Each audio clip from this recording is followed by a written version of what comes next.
ne sommes même pas maîtres de nous-mêmes, murmura Freud en découvrant que l'esprit humain est une maison aux portes verrouillées dont nous ignorons où se trouvent les clés. Tu la vois sourire, parler d'amour et de paix, mais au fond, elle réclame le chaos qu'elle craint d'avouer. Et toi, tu restes là, à attendre un amour qui n'arrive pas, pris dans un jeu qu'elle-même ne comprend pas. Freud ne voulait pas insulter les femmes.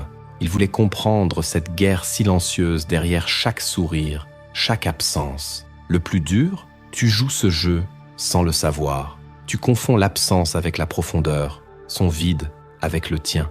Ce n'est pas un reproche. C'est une invitation à voir ce qui se cache quand tu fixes le plafond la nuit. Car l'amour n'est pas toujours paix, mais pouvoir. Le désir n'est pas toujours romance, mais survie. Ce n'est pas elle contre toi, c'est elle contre elle-même. Et toi, contre tes fantômes. C'est ici que tout commence. Avant de commencer, fais attention. Si tu as l'impression de toujours réagir à la vie au lieu de la diriger, peut-être que ce qui te manque, c'est une direction intérieure. Il existe une méthode très directe pour réorganiser tes pensées et tes décisions en te basant sur ce qui compte vraiment. Dans quelques minutes, je vais t'expliquer comment tu peux accéder à ce savoir exclusif. Mais pour l'instant, revenons au contenu. As-tu déjà remarqué la façon dont elle te regarde aux premiers instants ? Il y a quelque chose dans ses yeux, quelque chose qui brille comme si cela suppliait « Vois-moi ». Mais juste après, cette lueur s'éteint et elle s'enfuit. Elle dit qu'elle veut quelqu'un qui la fasse se sentir en sécurité, mais elle disparaît dès que tu la traites avec tendresse. Tu sens ton téléphone froid dans tes mains, attendant un message qui n'arrive pas, te demandant ce que tu as bien pu faire de mal. Mais peut-être que l'erreur ne vient pas de toi, peut-être qu'elle ne fuit pas toi, mais ce que tu éveilles en elle. Freud ne l'a pas qualifiée de faible, ni de confuse. Il l'a qualifiée d'humaine. Il a compris qu'à l'intérieur de chaque femme vit un conflit, le ça, affamé, murmurant des désirs inavouables, cherchant à être dominée par le chaos d'un homme ferme, qui la fait se sentir vivante, le surmoi, criant des règles, des valeurs, des jugements, disant « ne sois pas faible, ne cède pas, ne fais pas confiance ». Et entre ces deux cris, son moi survit, tendu, fragmenté. C'est pour cela qu'elle s'enfuit lorsque tu lui offres la paix. Parce qu'en elle, la paix est une menace. C'est une invitation à baisser la garde. Et toute femme qui a dû se protéger trop tôt a appris à transformer la douceur en contrôle, la tendresse en fuite, l'affection en test. Tu penses qu'elle t'a rejeté parce qu'elle ne t'aimait pas ? Parfois, c'est exactement le contraire. Ce qu'elle a ressenti était si intense que son propre corps a déclenché l'alarme. Fuis, et elle fuit. Mais elle ne fuit pas pour te punir. Elle fuit pour protéger le château fragile qu'elle a construit autour d'une douleur qu'elle n'a jamais résolue. Tu te souviens de ce jour où elle est restée silencieuse après une conversation profonde ? Tu as pensé qu'elle avait perdu de l'intérêt ? Mais Freud te dirait, ce n'est pas un désintérêt, c'est de la peur. Parce que tu t'es approché trop près de la porte qu'elle garde verrouillée. Tu as touché la blessure qu'elle cache derrière des phrases comme « je suis perdu » ou « je ne suis pas prête ». Et voici la vérité que personne ne veut entendre. Pour beaucoup de femmes, l'amour est une guerre. Et tu deviens dangereux lorsque tu offres le calme, car le calme exige l'abandon, et l'abandon exige la confiance dans un monde où faire confiance a été puni. Tu te souviens de cette femme qui disait qu'elle voulait un homme gentil, mais qui est tombée amoureuse de celui qui l'ignorait ? Tu as appelé cela de l'immaturité. Freud a appelé cela l'inconscient. L'instinct féminin a été entraîné, génération après génération, à rechercher la force et non la douceur. Parce que dans un monde d'incertitude, la force est un refuge, même si c'est un refuge orageux. Tu veux la sauver de son propre chaos, mais elle ne veut pas être sauvée, parce que le chaos lui est familier, parce que l'absence est plus confortable que la présence. Et c'est pour cela qu'elle s'enfuit. Parce que tu représentes quelque chose qu'elle ne sait pas comment tenir, quelque chose qu'elle désire, mais qu'elle craint aussi. Et peut-être, au fond, toi aussi tu as peur de cela. Parce que lorsqu'elle s'enfuit, tu la poursuis. Tu veux prouver que tu es différent, que tu es digne, que tu es fiable. Mais peut-être que toi aussi, tu essaies de sauver cette partie de toi qui voulait être vue par la première femme que tu as aimée et qui, peut-être, s'enfuyait aussi. Quand elle s'enfuit, ne la vois pas seulement comme une femme. Vois le reflet de ce que Freud a appelé la répétition. Nous sommes attirés par ce qui nous blesse, parce qu'au fond, nous voulons réparer ce qui est resté inachevé. Tu ne peux pas la forcer à rester. Tu ne peux pas la convaincre qu'elle est en sécurité. Ce que tu peux faire, c'est reconnaître que sa fuite ne parle pas de toi. Elle parle d'elle, de son histoire, de son corps qui tremble face à la tendresse qu'il implore mais qu'il craint. Et toi, est-ce que tu restes ou est-ce que tu fuis aussi? Parce que peut-être, au fond, sa fuite est l'invitation la plus honnête que tu aies jamais reçue. L'invitation à te regarder à l'intérieur et à comprendre qu'aimer quelqu'un qui s'enfuit est la manière qu'a trouvé ton âme pour te rappeler. Tu n'as pas besoin de poursuivre quelqu'un qui n'est pas prêt à rester. Tu as simplement besoin de rester avec toi-même pendant qu'elle court. Tu crois qu'elle veut de l'amour, mais elle veut quelque chose de plus profond, quelque chose qu'elle-même ne sait pas nommer. Tu la vois sourire, publier des phrases sur l'amour et la liberté, dire qu'elle cherche un homme qui la fasse se sentir en sécurité, qui la traite comme une priorité. Mais lorsque cet homme arrive, lorsqu'il s'offre à elle avec calme, elle détourne le regard. Elle sourit à l'homme qui ne répond pas, à celui qui la fait douter d'elle-même, à celui qui la rend anxieuse. Pourquoi ? Freud disait que le désir est un animal affamé qui vit en chacun de nous, que l'inconscient n'est pas éduqué par nos volontés ni par nos belles publications. L'inconscient est façonné par la douleur, par l'absence, par la répétition. Et elle, sans même s'en rendre compte, a été programmée pour vouloir exactement le contraire de ce qu'elle dit vouloir. Quand elle était petite, elle a peut-être appris que l'attention se donnait en petites doses, que la tendresse venait avec des conditions, que l'amour pouvait disparaître du jour au lendemain. Alors maintenant, quand tu apparais avec constance, avec présence, avec stabilité, elle tremble à l'intérieur. Parce que ce qu'elle veut, être aimée, sans avoir à supplier, est aussi ce qu'elle craint le plus. Elle ne veut pas seulement être aimée, elle veut être revendiquée. Elle veut être regardée d'une manière qui la fasse se rendre à l'instant, qui la fasse sentir qu'elle n'est plus dans le contrôle, car le contrôle pour elle est une prison confortable. Elle veut quelqu'un qui la touche non seulement avec les mains, mais avec sa présence. Quelqu'un qui la voit au-delà du masque, qui la lise comme un livre que personne n'a eu le courage d'ouvrir. Mais pour cela, elle doit perdre le contrôle. Et perdre le contrôle, pour elle, signifie danger. Elle veut ressentir la force d'un homme qui la contienne, mais elle craint la vulnérabilité que cela exige, parce que la vulnérabilité l'expose, parce que si elle est vraie et que tu l'abandonnes, ce serait la fin du monde qu'elle a construit pour se protéger. Et c'est pour cela qu'elle te trouble. Elle envoie des signes, elle s'approche, puis disparaît. Elle t'embrasse comme si elle voulait tout, et le lendemain, elle te traite avec froideur. Elle dit qu'elle veut un amour profond, mais elle s'enfuit au premier plongeon. Et toi, tu restes là, à essayer de la déchiffrer, pensant que peut-être, si tu es plus patient, plus compréhensif, plus présent, elle finira par comprendre que tu es sûr. Mais Freud te dirait, ce n'est pas à propos de toi, c'est à propos de ce qui se passe en elle, ce qui se dispute de l'espace. Le ça murmure, je veux être revendiqué. Le surmoi crie, c'est dangereux, il va m'abandonner. Le moi reste là, essayant de faire semblant de normalité pendant que la guerre fait rage. Elle veut, au fond, un homme qui lui fasse sentir qu'elle n'a pas besoin de lutter pour être vue, mais pour cela, elle devrait baisser son bouclier, admettre ses blessures, accepter la peur qu'elle ressent chaque fois que quelqu'un s'approche trop près. Elle veut que tu sois fort, mais elle craint le pouvoir que cela te donne sur elle. Elle veut être libre, mais désire la prison du regard d'un homme qui la fasse se sentir vivante. Elle veut le contrôle, mais elle aspire à l'abandon contrôlé dans la présence d'un homme qui ne vacille pas face à son intensité. Elle veut tout, mais veut aussi le néant. Elle te veut, mais veut de la distance. Elle veut l'abandon, mais aussi la fuite. Et au fond, ce n'est pas parce qu'elle est cruelle, mais parce que son esprit a été programmé pour confondre ce qu'elle désire avec ce qu'elle craint. Et toi, sans t'en rendre compte, tu commences à tourner dans ce labyrinthe, essayant de prouver que tu es digne, essayant d'être choisi, essayant de guérir quelque chose qui ne t'appartient pas. Freud disait que l'esprit humain cherche ce qui est familier, non ce qui est sain. Et si l'amour, pour elle, a été absence, elle cherchera l'absence. Si cela a été la douleur, elle cherchera la douleur. Si cela a été le contrôle, elle cherchera le contrôle. Et peut-être que la plus grande preuve d'amour que tu puisses lui offrir n'est pas d'insister pour qu'elle reste, mais de la laisser partir tout en maintenant ta dignité intacte. Parce qu'au final, ce qu'elle veut vraiment, ce n'est pas toi, c'est elle-même. Et tant qu'elle ne se sera pas trouvée, tu ne seras qu'un miroir de la guerre qui se passe en elle. Laisse-la partir. Et si un jour elle revient, que ce soit parce qu'elle a enfin choisi de rester, et non parce que tu l'as suppliée de rester, Répondez honnêtement. Avez-vous déjà eu l'impression que le plus grand obstacle ne se trouve pas à l'extérieur, mais à l'intérieur de votre tête? Parfois, le problème n'est pas ce qui se passe, mais la façon dont on interprète, réagit et se sabote soi-même.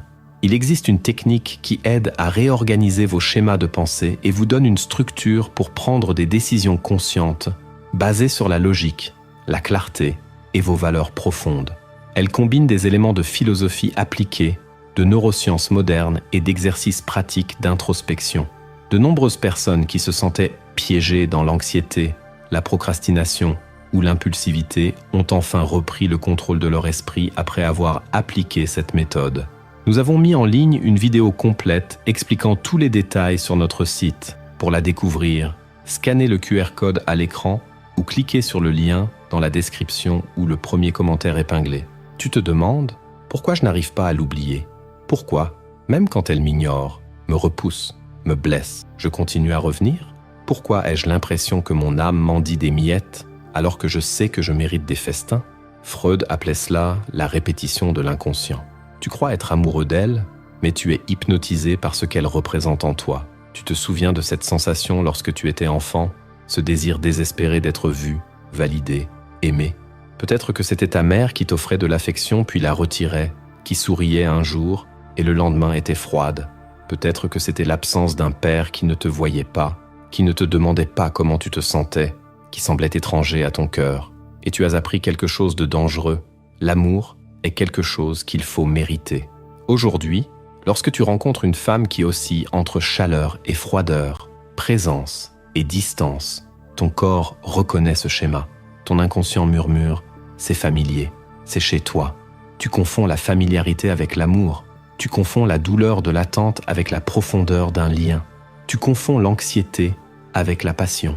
Lorsqu'elle s'éloigne, ton ça, affamé d'approbation, déclenche des alarmes. Tu vas la perdre et tu cours derrière elle, non pas parce qu'elle est la bonne femme, mais parce que ton enfant intérieur implore d'être enfin choisi. Freud disait « L'esprit inconscient répète toujours ce qu'il n'a pas résolu. Tu n'es pas prisonnier d'elle, tu es prisonnier du désir d'être suffisant pour quelqu'un qui ne sait pas aimer. Et voici le coup le plus dur, elle n'est pas ton foyer, elle est le miroir de ton vide. Chaque fois qu'elle se tait, tu te sens invisible, comme tu te sentais dans ton enfance. Chaque fois qu'elle te critique ou te repousse, tu te sens petit, comme tu te sentais face à ceux qui auraient dû t'aimer inconditionnellement. Et ton esprit te trompe. Si j'arrive à faire en sorte que cette femme m'aime, je prouverai que je suis digne. Si je la convainc de rester, je serai enfin vu. Mais ce que tu essaies de guérir à travers elle, ce n'est pas la relation, c'est l'enfant blessé en toi. Tu es accro à elle non pas parce qu'elle est rare, mais parce qu'elle active tes blessures.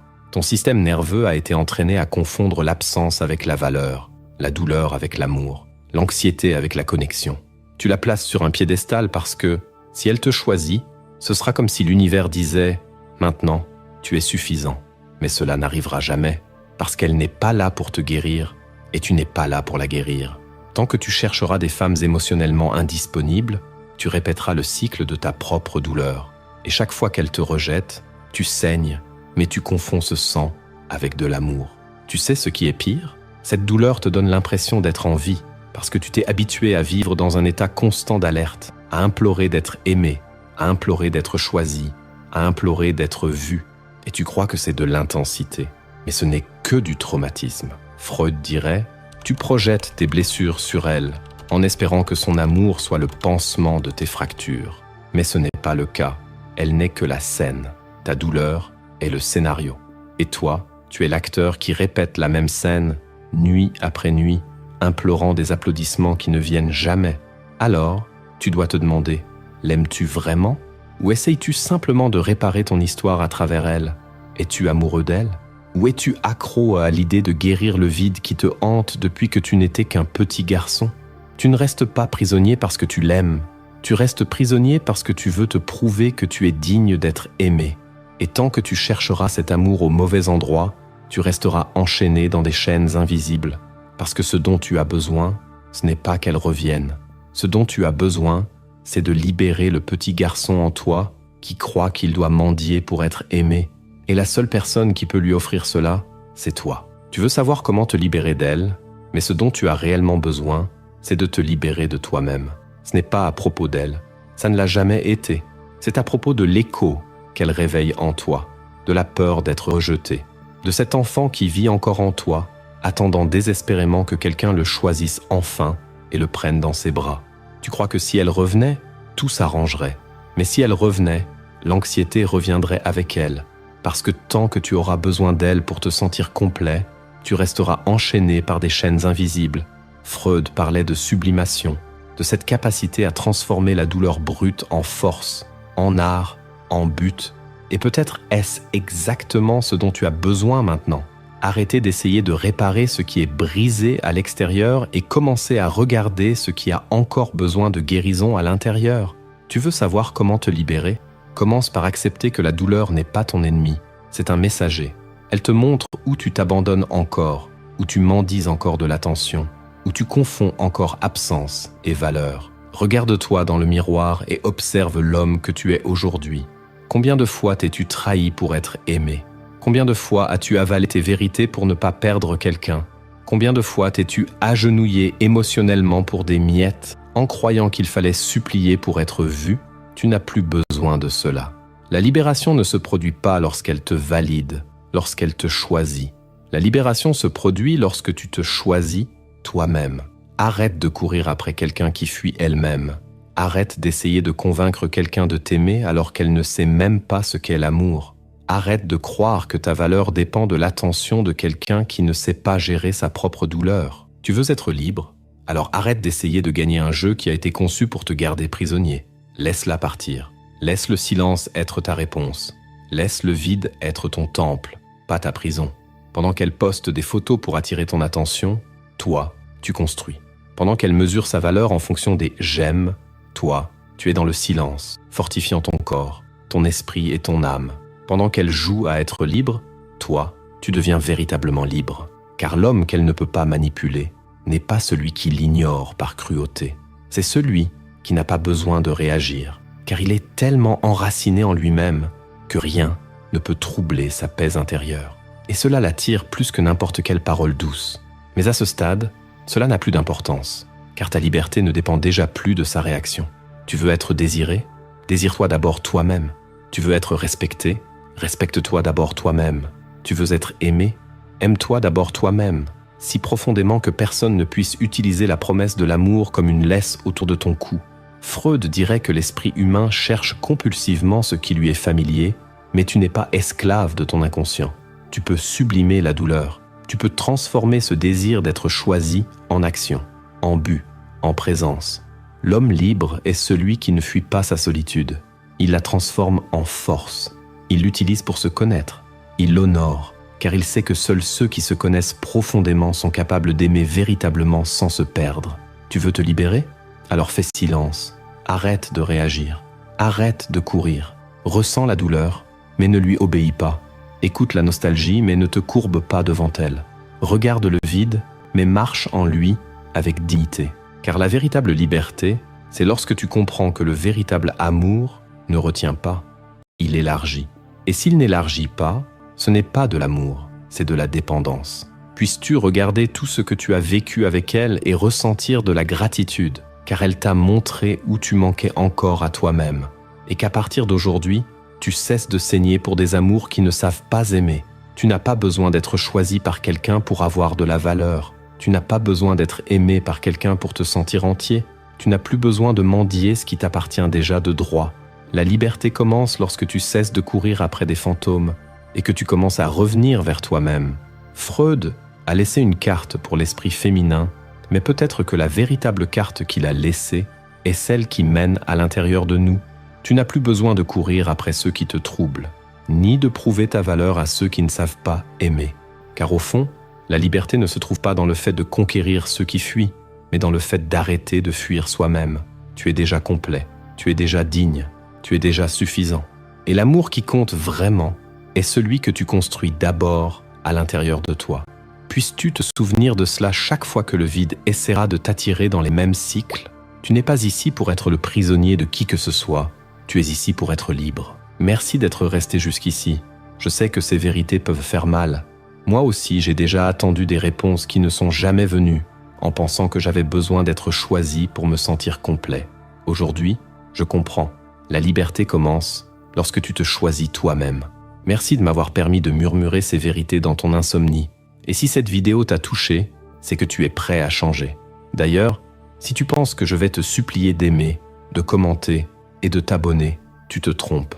Je ne suis pas cet ex qui envoie des « saluts » disparus à 2 heures du matin. Mais si cette vidéo t'a fait réfléchir, t'a provoqué ou t'a aidé à comprendre pourquoi elle s'enfuit pendant que tu restes prisonnier, et n'oubliez pas de cliquer sur le lien dans la description ou sur le premier commentaire épinglé si vous souhaitez accéder au contenu complet sur le modèle d'autotransformation qui allie neurosciences et philosophie pratique et qui vous aide à développer discipline, clarté mentale et une vraie direction pour votre vie. Alors montre-moi que tu es là en cliquant sur le like et en t'abonnant. Pas par charité, mais parce que les hommes qui cherchent la lucidité doivent marcher ensemble. Commente ici en dessous « Je me choisis » pour que je sache que tu fais partie de ceux qui ne fuient pas devant eux-mêmes. Et ces vidéos qui apparaissent ici à l'écran. Je ne vais pas te dire le sujet, mais l'une pourrait te montrer pourquoi tu continues à te saboter et l'autre pourrait révéler quelque chose sur ton esprit que tu aurais préféré ne jamais découvrir. Si tu as le courage, clique et retrouve-moi là-bas. Ou ne clique pas si tu préfères continuer à fuir. Je ne juge pas, j'observe. Simplement, on se retrouve pour le prochain plongeon.